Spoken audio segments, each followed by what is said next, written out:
Good morning বন্ধুরা, আশা করছি আপনারা সবাই খুবই ভালো আছেন। আমিও গোপাল সাথে আপনার সাথে খুব ভালো আছি। আজকে একটা ছোটো মিনি ব্লগ নিয়ে এসেছি। তো সকাল সকাল স্নান সেরে ঘর দোর পরিষ্কার করে ঠাকুর ঘরে ঢুকে ঠাকুর ঘরের কাজ করে দেখো বন্ধুরা, আমি প্রথমে লাইটগুলো অফ করে দিয়ে দেখো কত গাছে ফুল ধরেছে। সব ফুলগুলো আমি তুলে নেব ঠাকুরকে দেওয়ার জন্য। আর আরেকটা দেখো, এই ফুলটা খুবই সুন্দর, মানে একটা ফুলের ভেতরে দু রকম ফুল ছিল, ওই জন্য আমি আপনাদেরকে দেখালাম।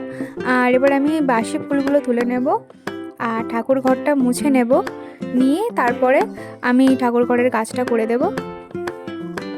তো আমি ঠাকুর ঘরের বাসন মেজে ঠাকুর ঘরে মুছে ফুল টুল পরিষ্কার করে দিয়েছি। এবার মা বাড়িতে এসে ভোগ দিয়ে দেবে।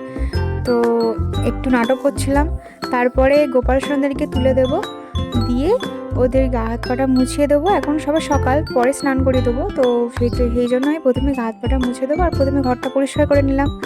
আর এই দেখো বন্ধুরা, আমি গোপাল সোনাদেরকে ছোলা, চকলেট, বিস্কুট আর মিষ্টি খেতে দিয়েছি। এবার তুলসী পাতা দিয়ে ভোগ ওদেরকে আমি অফার করে দেবো। আর প্রথমে আমি গা হাত পাটা মুছিয়ে দিলাম, এরকমভাবে দিয়ে ওনাদেরকে আমি খাবার দিয়ে দেব। তো আজকে এইটুকুনি, রাধে রাধে।